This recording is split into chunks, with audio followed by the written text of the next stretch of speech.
Prime time news bulletin को पेश करने में ताउन किया है Jamiatul Muflihat and Falah group of schools Hyderabad.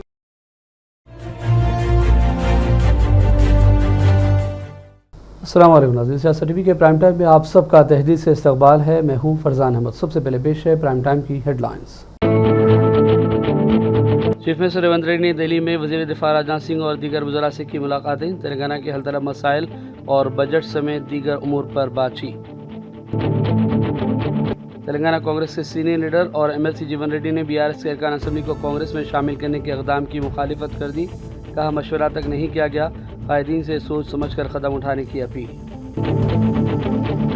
Hyderabad के रुकन पार्लिमान असद ओवैसी ने अल्लाह के नाम पर हलफ लेने के बाद जय फ़लस्तीन का नारा भी बुलंद किया। तकबीर अल्लाहु अकबर के साथ हलफ लेने का मरहला किया मुकम्मल। तेलंगाना असम्बली के साबिक़ स्पीकर पोचाराम श्रीनिवास रेड्डी की दिल्ली में कांग्रेस सदर मल्लिकार्जुन खड़गे और राहुल गांधी से मुलाकात। रेवंत रेड्डी की मौजूदगी में हुई बातचीत। अपोजिशन लोकसभा के स्पीकर के इंतखाब में हिमायत के लिए तैयार, मगर डिप्टी स्पीकर का ओहदा अपोजिशन को मिलना चाहिए। मोदी हुकूमत की नीयत साफ नहीं, कांग्रेस लीडर राहुल गांधी का सख्त बयान। और हमास जंगबंदी के हवाले से अपने देरीना और उसूली मुतालबात पर कायम, हमारे 4 बुनियादी मुतालबात तस्लीम किए जाए। इस्लामी तहरीक मुज़ाहिमत हमास की अपील। हेडलाइंस आपने देखी और अब पेश खबरों की तफसीलात। शुरुआत करेंगे तेलंगाना और हैदराबाद की बड़ी खबरों से।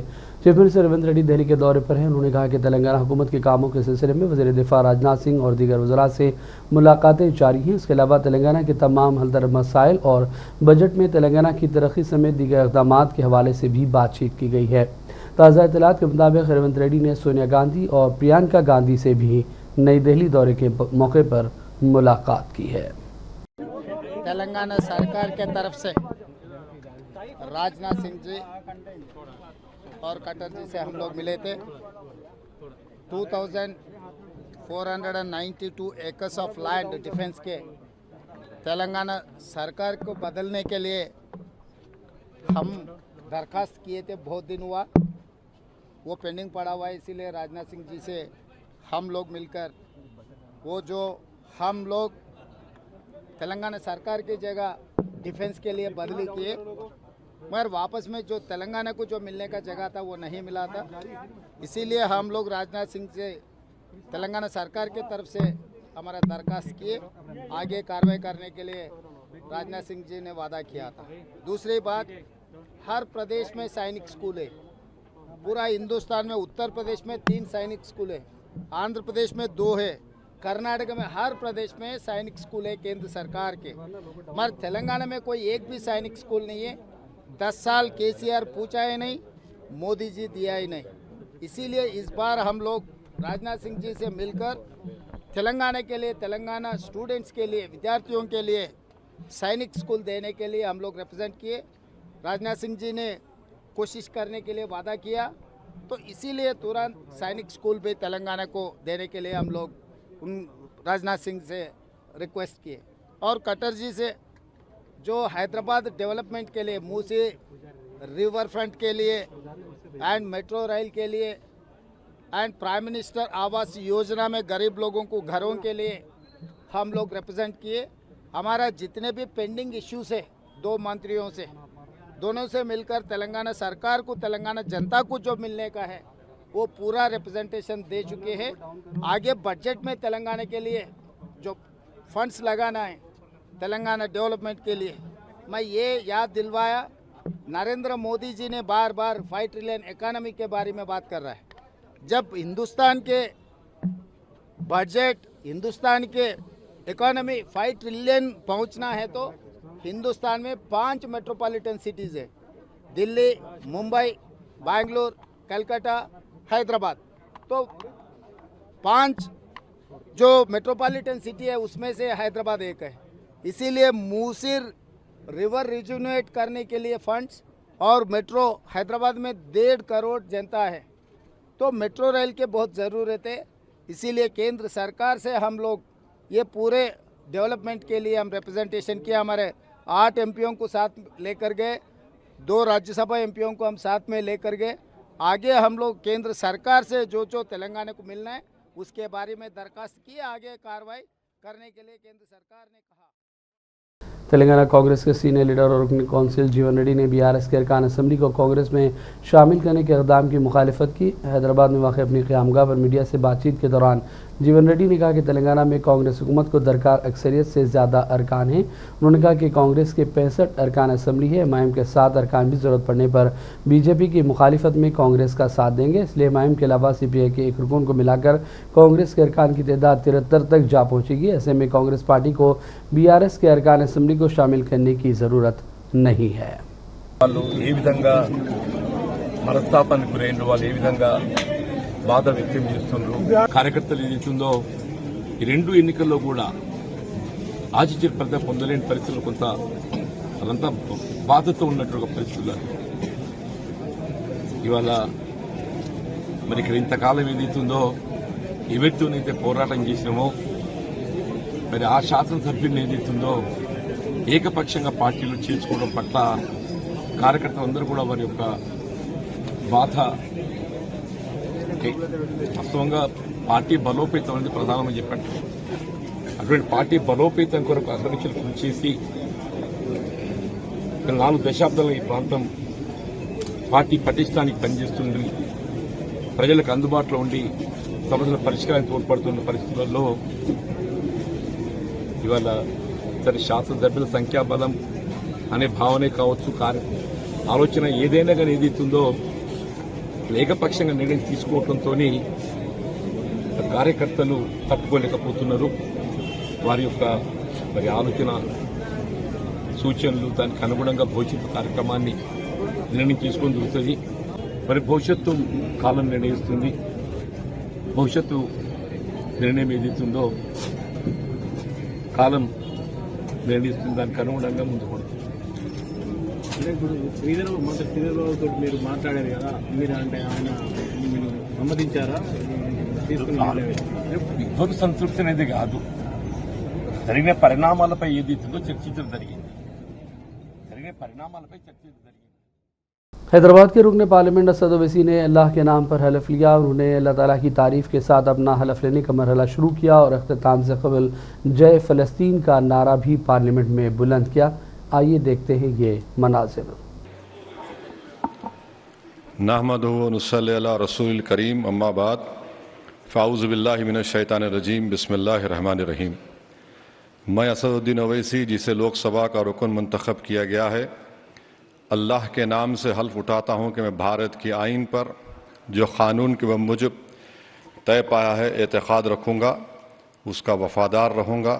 मैं भारत के इक़्तिदार आला और सालिमियत को बरकरार रखूँगा और जिस ओहदे को मैं संभालने वाला हूँ इसके फ़राइज़ और वफ़ादारी से अंजाम दूँगा। जय भीम, जय मीम, जय तेलंगाना, जय फ़लस्तीन, तकबीर, अल्लाहु अकबर।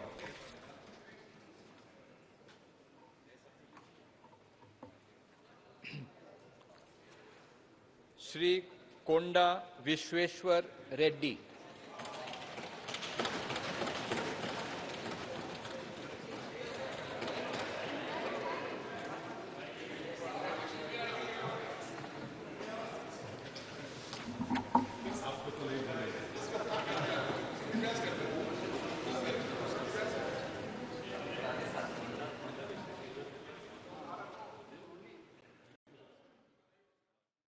और उधर दूसरी जाने बीजेपी तेलंगाना के सदर किशन रेड्डी ने असद ओवैसी की जानिब से जय फ़लस्तीन के नारे लगाने पर बरहमी का इजहार किया।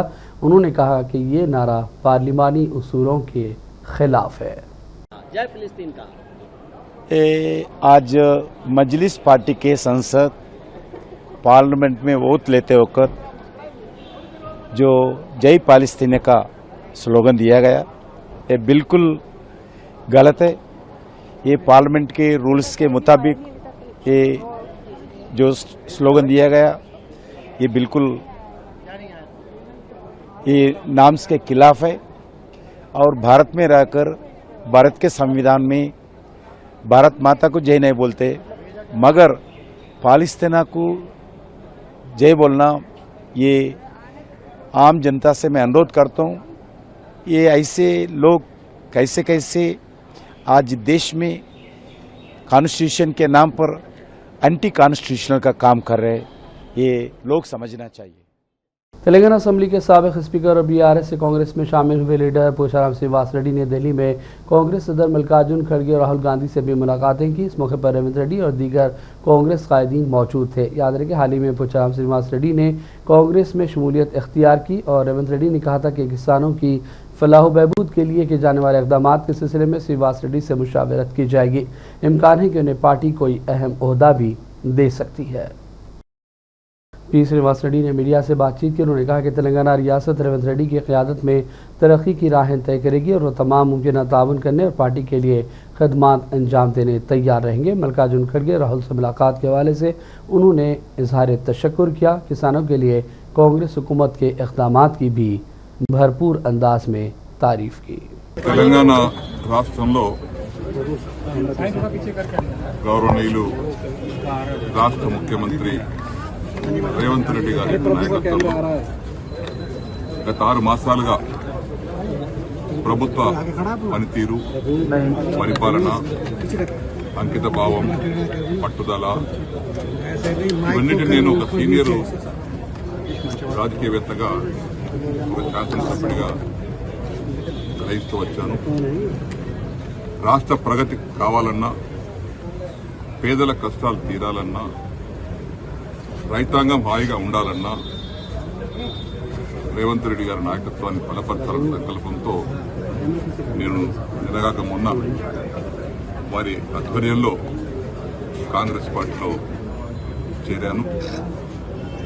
వారి యొక్క నాయకత్వాన్ని బలపరుస్తూ నేను, నా కొడుకు, ఇది బ్యాంక్ చైర్మన్ ఉన్న అతను, మా మొత్తం సైన్యం అంతా, మా క్యాడర్ అంతా, నా కాన్ఫరెన్స్ ఉన్నటువంటి సైన్యం మొత్తం ఏ ఒక్కరు కూడా మిగలకుండా రేవంత్ రెడ్డి గారి నాయకత్వం బలపరచాలి, రాష్ట్రం బాగుపడుతున్న సంకల్పంతో అందరం కూడా వాటితో తీరాం.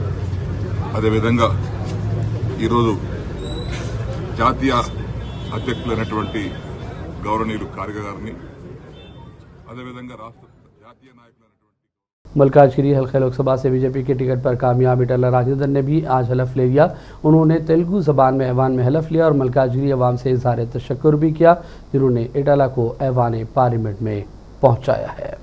రాజేంద్ర అనే నేను లోకసభ సభ్యుడిగా ఎన్నికైనందున శాసనం ద్వారా నిర్మితమైన భారత రాజ్యాంగం పట్ల నిజమైన విశ్వాసం, విధేయత చూపుతానని, భారతదేశ సార్వభౌమాధికారాన్ని, సమగ్రతను కాపాడుతానని, నా బాధ్యతలను శ్రద్ధాశక్తులతో, అంతఃకరణ శుద్ధితో నిర్వహిస్తానని దైవసాక్షిగా ప్రమాణం చేస్తున్నాను. జై హింద్, జై తెలంగాణ, జై Sammakka Saralamma. Telangana union of working journalist Nizamabad के वफद ने कलेक्ट्रेट पहुंचकर डीओ से उनके चैम्बर में मुलाकात की। इस मौके पर national council member Ganga Das, state council member M A Majid और दीगर अराकीन ने जिला एजुकेशन ऑफिसर को तहरीरी याददाश्त पेश की, जिसमें लिखा गया कि रियासती हुकूमत के अहकामात की रोशनी में तेलंगाना भर में अपनी सहाफ़ती खिदमात अंजाम देने वाले जर्नलिस्टों के बच्चों को तालीमी इदारों में 50% तालीमी फ़ीस की रियायत दी जाए। जिला एजुकेशन ऑफिसर को वफ़द ने बताया कि अब जबकि नए तालीमी साल का आगाज़ हो गया, लिहाजा मुख्तलिफ तालीमी इदारों में ज़ेर तालीम सहाफ़ियों के बच्चों को 50% रियायती फ़ीस के सिलसिले में बाकायदा अहकामात जारी किए जाएँ। जिला एजुकेशन ऑफिसर ने वफ़द को यकीन दिलाया कि 1 या 2 दिन में सिलसिले में वो अहकामात जारी करेंगे। मारुति इस्पात एंड पाइप्स प्राइवेट लिमिटेड जो हिंदुस्तान की दूसरी सबसे बड़ी स्टील मैन्युफैक्चर कंपनी है, इसने तेलंगाना में अगले 5 सालों के दौरान 2000 करोड़ रुपए की सरमायाकारी करने का ऐलान किया है। कंपनी के हुकाम ने मैन्युफैक्चरिंग को नए खितों तक बढ़ाने और नई मसनूआत में तनव्वुर लाने का भी ऐलान किया। अभिषेक अग्रवाल CEO ने कहा कि मुस्तकबिल में अफ्रीका और मशरिक़ वस्ता की मार्केट में भी दाखिल होने का मंसूबा है। Capacity of our plant is 1,44,000 tons a year. That makes us second largest manufacturer. Coming to your second point, is a very valid question that Chinese people are dumping metal in India and because of the lower cost of production. But the advantage what our company has is we are not a standalone steel unit. We are an integrated steel plant. So if you have gone to a company website, we manufacture right from sponge till pipe. We have in-house 8 megawatt WHRV plant, which is the production cost is negligible because I don't require any coal for generation. So basically, due to our strategic planning, we are very cost competitive to even Chinese companies. So even if China dumps the material at low cost, still we'll have a good margin maintained. Coming to your third question, we are not dependent on coking coal, we are dependent on non-coking coal. That's our route of production process. So luckily, under the guidance of our Honorable Prime Minister Shri Narendra Modi ji, the coal India production is increasing year by year. If you see, there's a significant growth in the production of coal in India.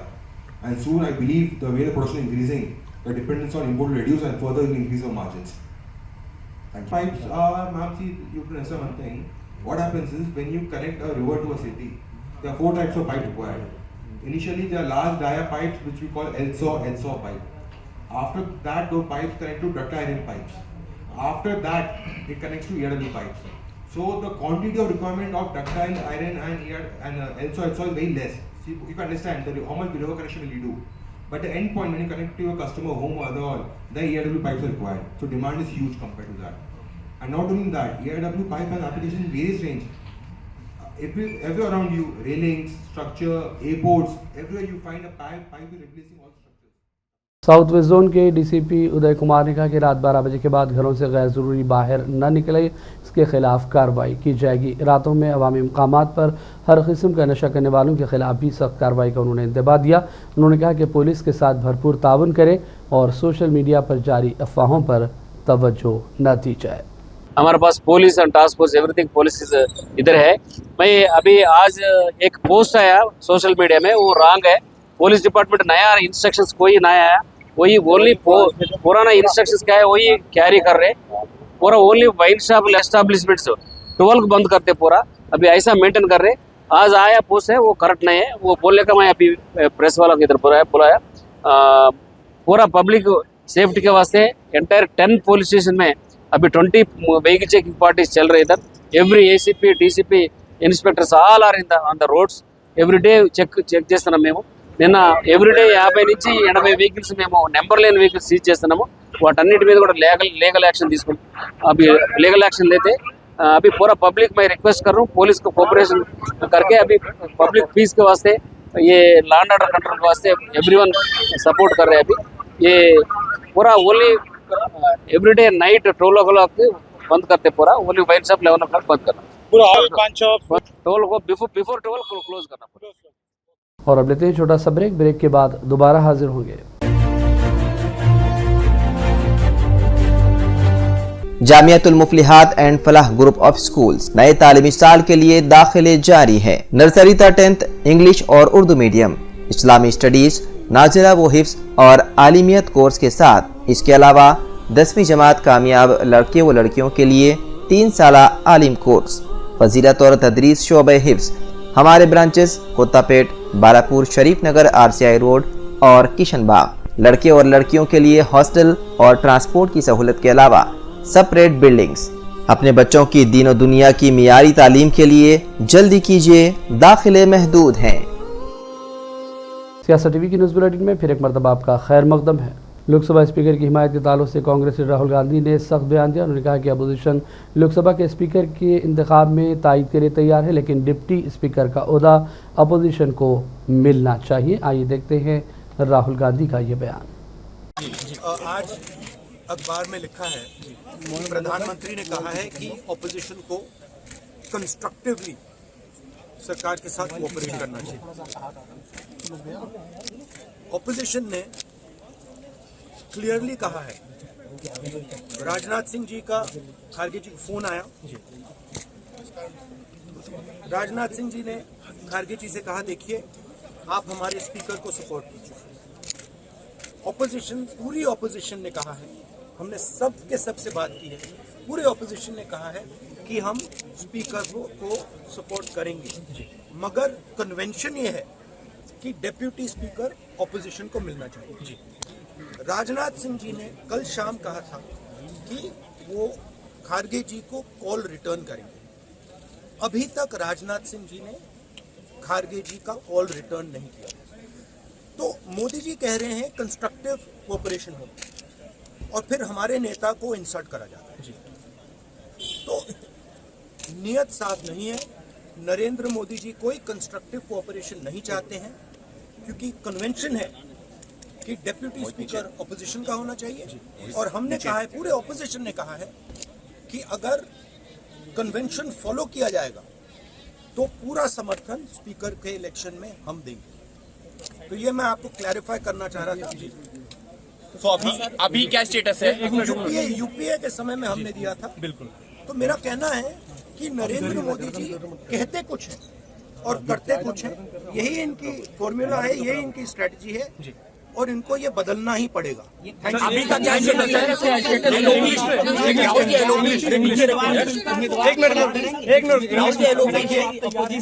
Issue क्या है कि पूरा देश जानता है कि प्रधानमंत्री के शब्दों का कोई मतलब नहीं। प्रधानमंत्री कहते हैं कोऑपरेशन होनी चाहिए, सबको मिलकर काम करना चाहिए, बाहर वो कहते हैं और अंदर कुछ और करते हैं। और हमारे लीडर को कहा गया कि कॉल रिटर्न होगा, अभी तक कॉल रिटर्न नहीं हुआ है। तो आप लोग सपोर्ट करेंगे? राहुल जी सपोर्ट करेंगे? और आपको ये भी बताते चले कि राहुल गांधी ने दस्तूर की कॉपी हाथ में पकड़े लोकसभा के रुकन की हैसियत से आज हलफ ले लिया है। उन्होंने आखिर में आइन की जय का नारा भी बुलंद किया। आइए देखते हैं ये मनासिर। श्री राहुल गांधी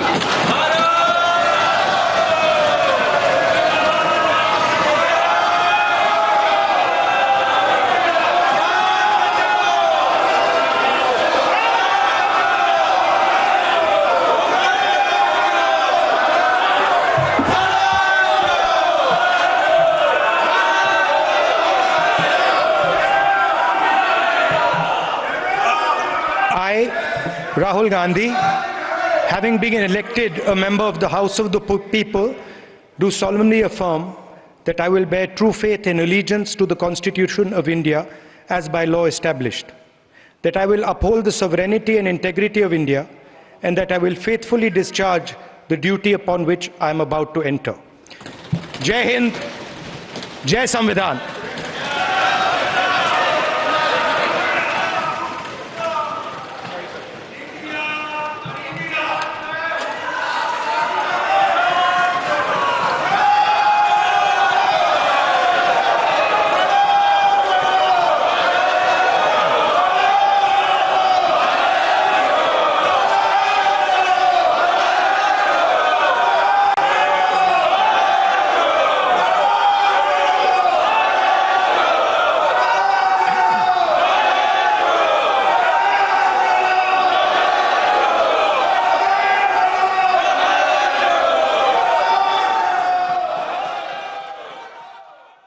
इस्लामी तहरीक मुजाहिद हमास के लीडर रुकन खलील अलहिया ने यह भी कहा कि हम कैदियों के तबादले के मुआहदे पर पहुँचने, जंग और जारहियत के ख़ात्मे के लिए हकीकी और संजीदा मुज़ाकिरात के लिए तैयार हैं। उन्होंने अपने बयान में कहा कि हमारे 4 बुनियादी मुतालबात हैं, लेकिन ज़ालिम रियासत इसराइल के वज़ीर आज़म नेतन्याहू कोई मुआहदा तय करना नहीं चाहते। पेश है इस हवाले से सियासत टीवी की ये रिपोर्ट।